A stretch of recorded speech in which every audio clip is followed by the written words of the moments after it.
Good Wednesday morning, it's 8:25. Thanks for watching. I'm Brittany Dobbins. Rock Island Mayor Mike Tomes officially conceded the city's mayoral race to Mayor-elect Ashley Harris. Your local election headquarters has the outgoing mayor's response. Tomes waited to concede until the election results were certified. Harris beat Tomes by 150 votes in the race. Tomes says he met with Harris to congratulate him.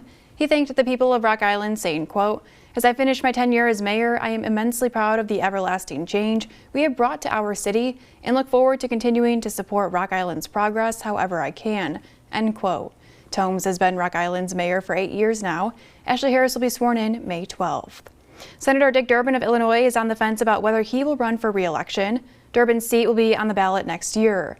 He was in Springfield yesterday for a roundtable discussion where he said he isn't ready to decide but acknowledges there are several people ready to run if he doesn't. We have a strong Democratic bench. I can list all the people that have expressed to me privately or publicly that they might be interested in serving in the Senate someday. So I have no doubt that there's a strong bench if a vacancy's there. Durbin isn't lighting it up when it comes to new campaign fundraising so far. He raised a little more than $50,000 for the first quarter of 2025. That's a lot less than the other people who could run if he decides to quit. However, he still has almost $1.7 million cash on hand in his campaign account. Meanwhile, Iowa Congresswoman Marinette Miller Meeks says she's not interested in being governor. Miller Meeks told our Quad Cities News she wants to stay where she is on Capitol Hill, adding that Republicans in Iowa have a deep bench to replace Kim Reynolds after she leaves office. She says the House of Representatives fits her skills better. I think the most important thing we do this cycle is to reauthorize Tax Cut and Jobs Act. And the reason I believe that is because if we don't reauthorize Tax Cut and Jobs Act, every working family, every ordinary Iowan and American is going to pay increased taxes. They're going to have less take-home pay. They're going to have less in their paycheck. Miller Meeks says she's determined to get Congress to approve year-round E85 gas this session. And Senator Chuck Grassley of Iowa faced a tough crowd at a town hall in Fort Madison yesterday. He got questions about the impact the president's tariffs will have on farmers and what the spending cuts being made by the Trump administration will do to Medicaid and Social Security. About 100 people showed up for the town hall.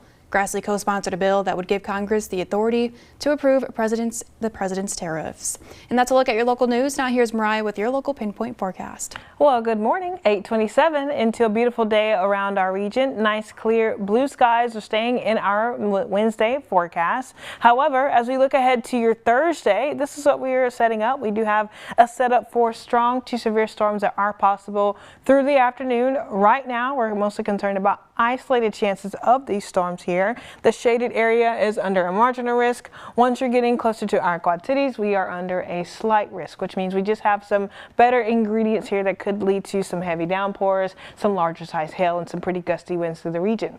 But as we look ahead to today, we're sitting in the mid 60s out there for you. Almost the perfect spring afternoon, minimal wind speeds, decent temperatures, and a lot of clear skies. That takes us into our overnight hours where we sit in the 50s. Mostly cloudy tonight, but as we get into the overnight hours, our chances for rain and our storms start to increase into the early morning, but also into your early Friday morning as well.